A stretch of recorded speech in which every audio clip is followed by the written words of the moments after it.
I'm Terry Cook, President and CEO of the Hamilton Community Foundation. You're watching Hamilton's Vital Signs, and we're back to talk about stuff that matters to Hamilton. My guest today is Jason Thorne, the General Manager of Economic Development and Planning for the City of Hamilton. Jason, it's good to have you with us. Thanks very much. Let's cut to the chase and do some biographical stuff. You are a prodigal son returned to the job of our Chief Planner about 2 years ago.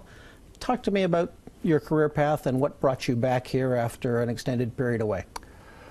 Well, yes, I've been back, I guess, just over 2 years now in this role.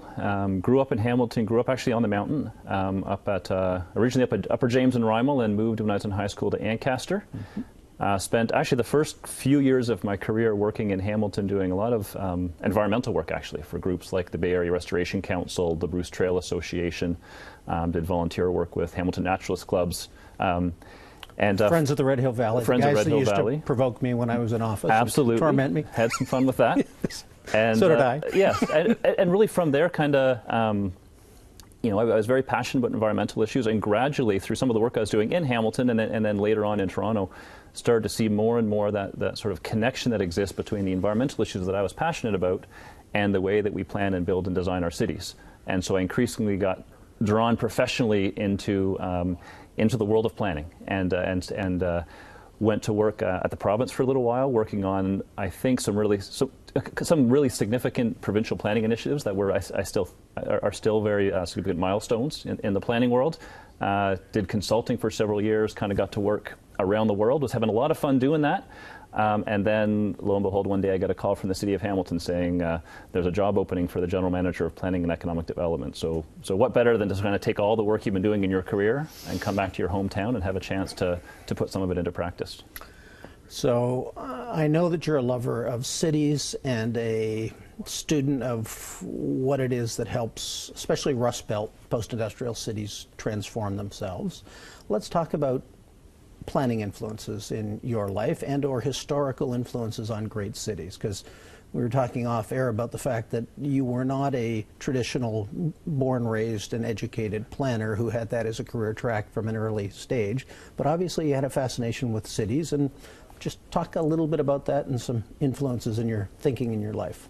Certainly, and yeah, it's true. I didn't go to planning school. I studied environmental sciences at school, and like I said, it was really sort of a passion for environmental issues that brought me into planning.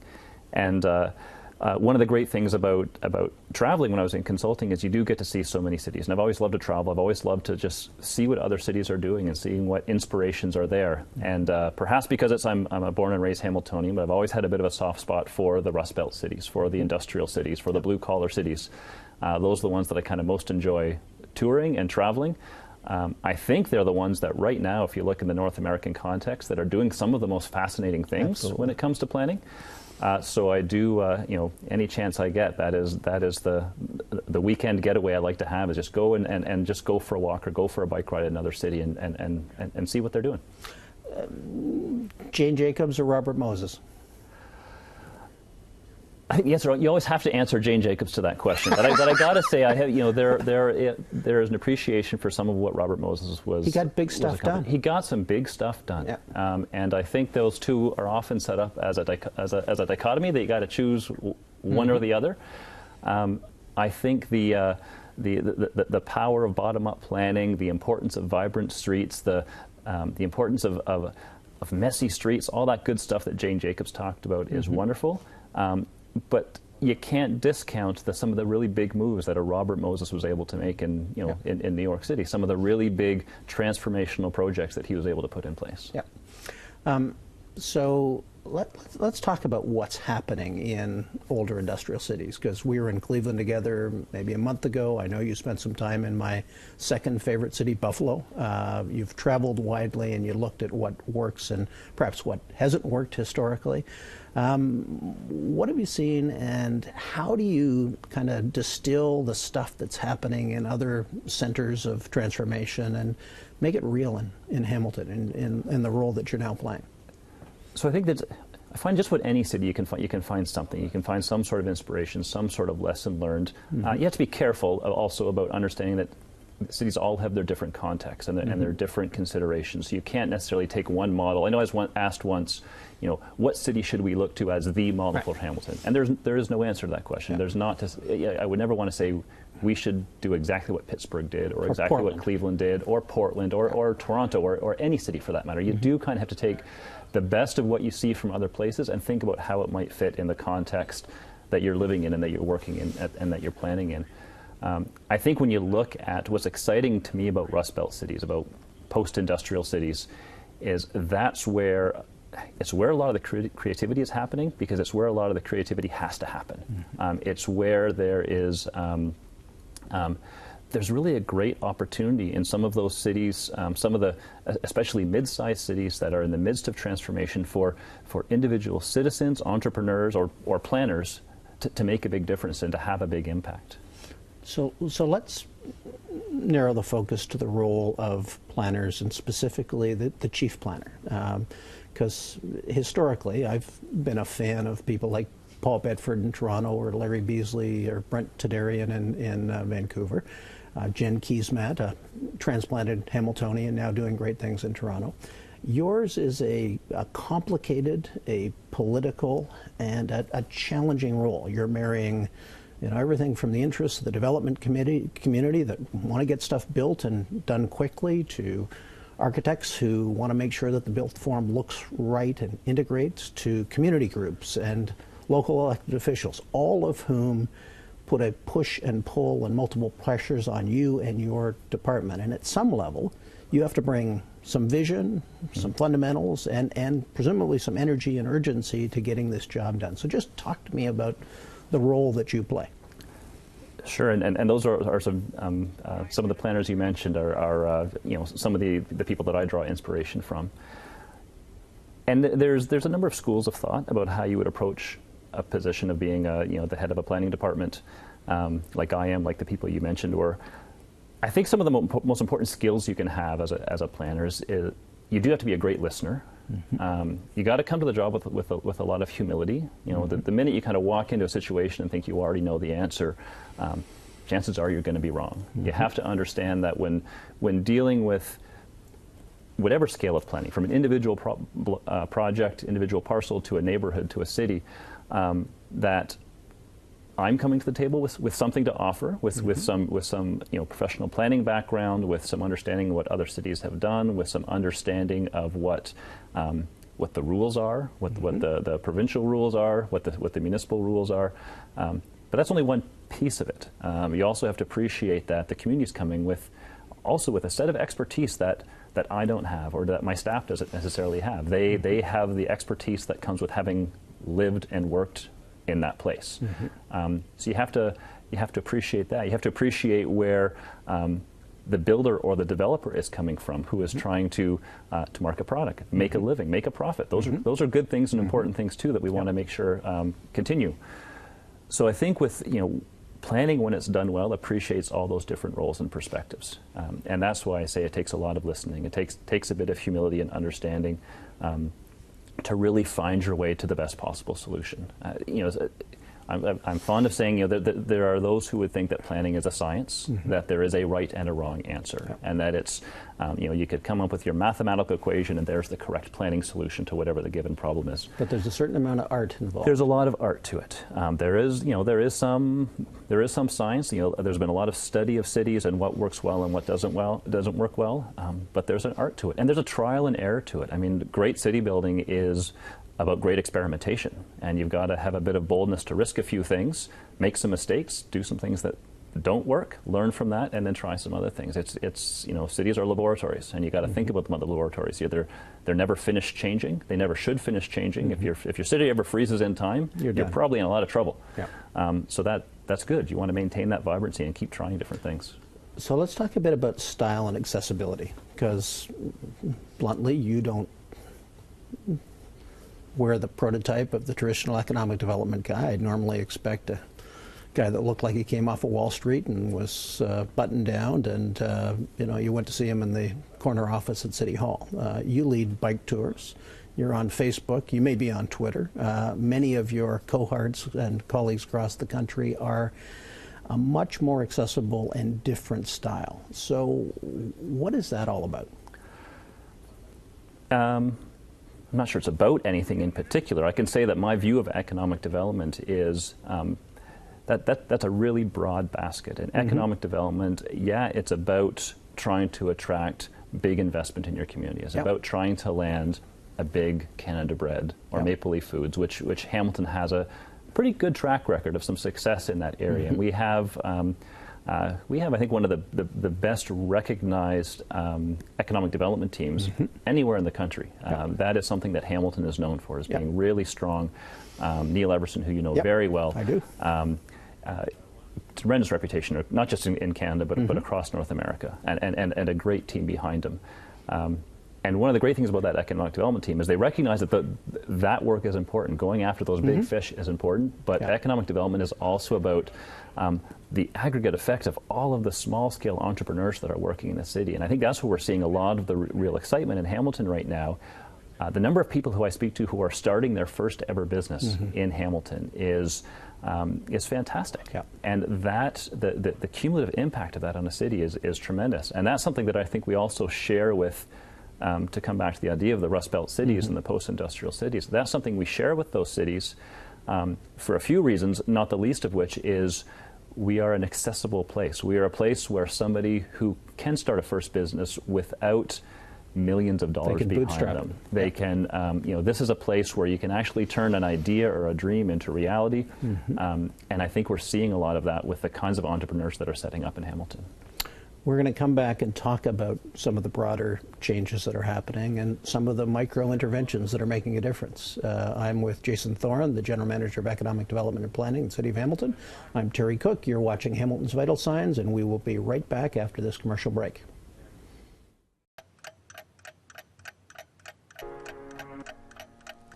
Three out of 5 people with dementia will go missing at some point, often without warning.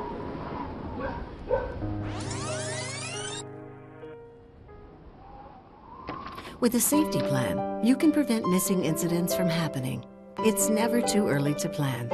Contact your local Alzheimer's Society today. Finding your way. For people with dementia, every step counts.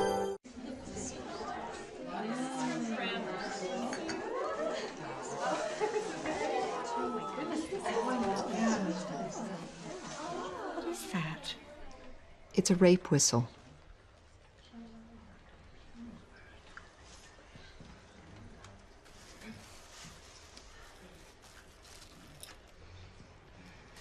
The Canadian Women's Foundation, moving women and girls out of abuse and poverty and into confidence.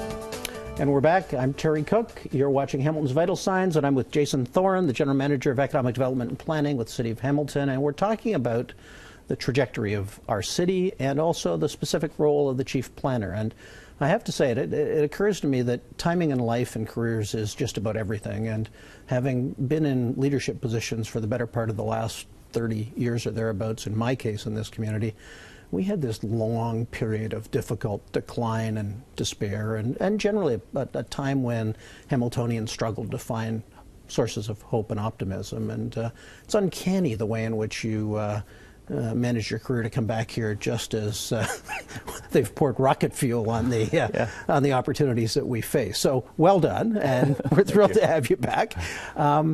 It occurs to me that in my adult lifetime, I've never seen both as much confidence and real economic opportunity here. And I want you to, if you could, provide a bit of a narrative around how we think about the opportunities presented by all-day GO service, by the advent of $1 billion light rail investment by the province and Metrolinx in Hamilton, by the opportunities opened up in our West Harbour, and tell me a little bit about the thinking that you bring to these opportunities and how we make sure that these are not just one-offs, but rather part of a larger envelope of sustainable and livable communities and neighborhoods. It's a big question, and I think one of the powerful things happening in Hamilton right now is we're having the perfect moment where we've got a significant number of what I would call smaller things happening. We've got sort of some life getting breathed back into some of our older buildings downtown that have sat vacant for a long time. Yeah. We've got entrepreneurs investing in the city, small businesses starting to pop up in some of our commercial areas that haven't seen that kind of activity for a very long time. We have that, and then we also have a couple of really significant big moves happening at the same time. And you talked earlier about Jane Jacobs or Robert Moses, and you need a little bit of both if you're going to have a lot of success as a city. And right now we got a little bit of both. There are some big moves. I think Hamilton has a bit of a history of looking for that one thing that will be its saving grace. And it's been various things over the years. That's not what's happening right now. Right now, there are a number of different things happening on a lot of different fronts. I think that's where some of the confidence is starting to come from. That's where some of the excitement's starting to come from. Waterfront, LRT, those are some of the really big transformational things that are happening. But importantly, they're happening against a backdrop and in a context of a lot of other great things happening, a lot of other smaller investments and smaller moves happening at the same time. So that's kind of the good news. The challenge, and let me put my former political hat on, is that this is also a place that has struggled with change in a whole bunch of different ways. We're suspicious of height and density, which inevitably, if we don't want to grow out, we've got to grow up, and change relative to the things that we take for granted, which historically I often tease in Hamilton is the ability to go from east to west end with synchronized stoplights in a big hurry that gives little thought to the quality of life of people who live in those neighborhoods. A big part of what you're leading on and what you're giving voice to is in fact thinking more holistically about how streets function and how people live on those streets and how that injects vitality for small businesses. And right now you're dealing with, of course, with any change, a little bit of controversy around Herkimer and Charlton Avenue, that you've made some changes and introduced a new approach to bike lanes that in fact thinks about all of the users of that street. So how do we navigate through changes? How do we innovate and experiment, but yet stay focused on a broader perspective?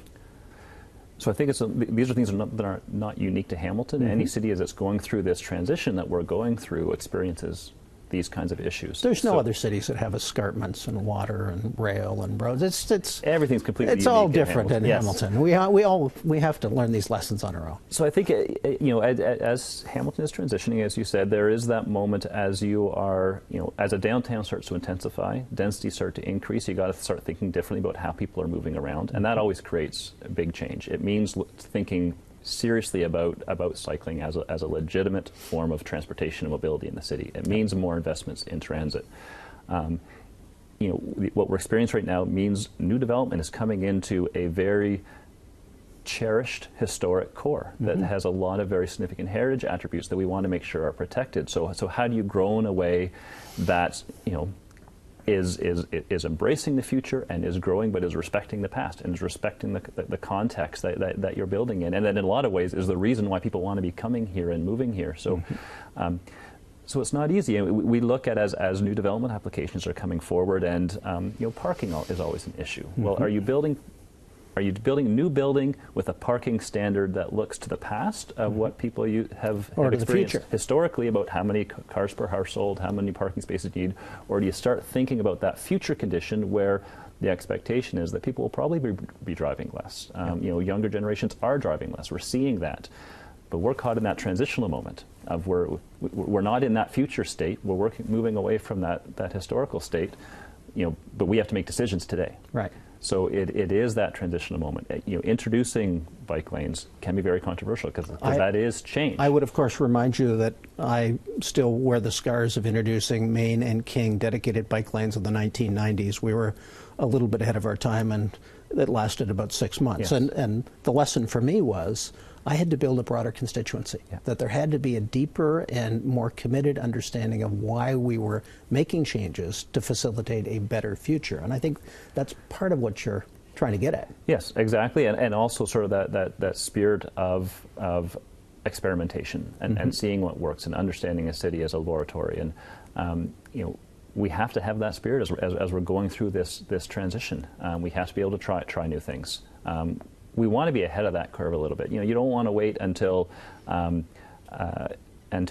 congestion is so bad that you're forced into a transit solution. You want to try to get ahead of that curve, anticipate some of that growth, learn from what other cities have gone through, who've gone through some of what we are now experiencing in Hamilton. That's what planning is. It's trying to look forward, understand where you're going, and then make the decisions today that will help you to get there.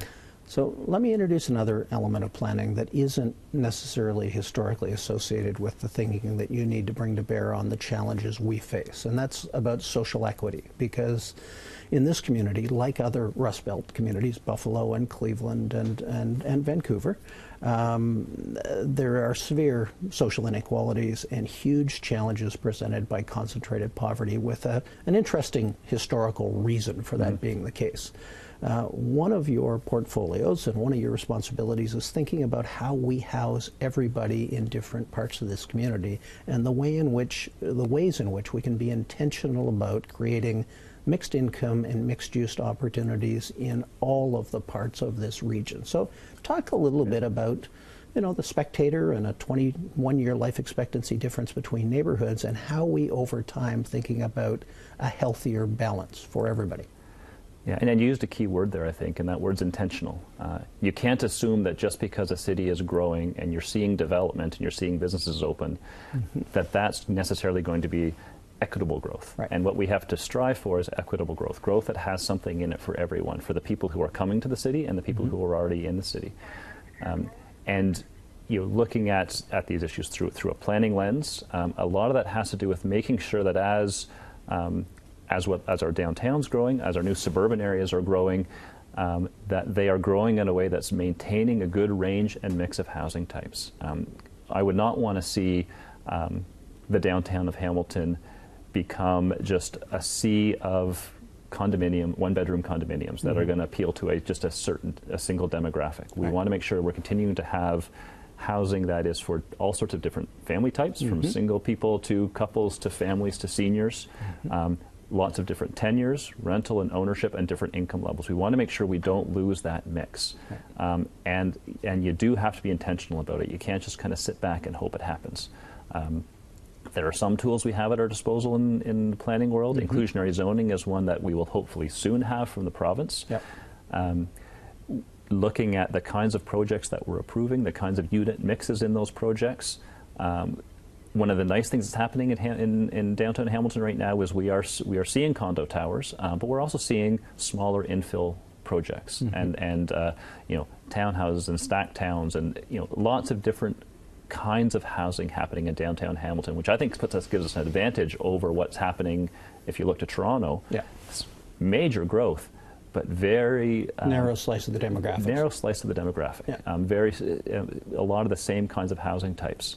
We've got a much greater diversity here, and I think that's one of our strengths. And our challenge as planners is going to be to make sure we're maintaining that.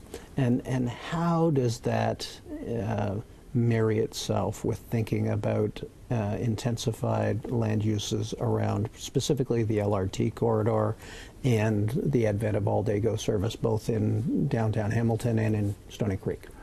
Well, that's where the economic development lens comes in, and the social development lens comes in. You got to think about people in this community. It's not just about what is their housing choice. It's about where are they going to work? How are they going to get to work? You have to think how are they going to get to school? How are they going to get their kids to school? You have to think about how a person's entire life, their entire day, and how can you actually make that manageable and successful in how you're planning your community. So yeah, you do want to push as much of your growth and density as you can towards areas that are going to have good transit, that are walkable, that have good access to stores and services and fresh food and playgrounds and good schools. That's the way I look at a neighborhood. That when I'm living in a neighborhood, and as planners, we have to look at it the same way. It's not just about the house; it's about the whole neighborhood around it. Last question, with 2 minutes to go, is the huge opportunity presently in process in thinking about our West Harbor and the vast potential and the real economic and social opportunity to make that something that will be to the benefit of future generations. Talk to us a little bit about the vision and about how that's going to unfold. It's an exciting moment, and it's a moment like this is a generational change that we've seen on the waterfront. the moment we're experiencing right now, you can trace back 20 years as you started to get, more than 20 years, as you started to get... say 40. Yes, as you started to get park development on the waterfront, new amenities on the waterfront. Now, and you know, the big move that we're excited about right now is actually having a new community, or an extension of the existing sort of residential community that you have there right now, to the water's edge, and creating a whole new range of housing opportunities for people who want to come to Hamilton, or for people in Hamilton who've always wanted to live close to the waterfront. It's exciting. There is excitement outside of Hamilton about what it is we're going to be doing and planning. I think we have a chance here to create not just a great neighborhood, but a really iconic neighborhood, excellence in design and architecture and sustainability. Those are all the kinds of things that the community's been talking about, and that we want to make sure we achieve as those lands get developed. Fantastic. We're out of time. Jason Thorne, it's been great to talk to you about your work as our chief planner and about your vision for the future of this city. I'm grateful for your service, and I think we're lucky to have you back where you belong.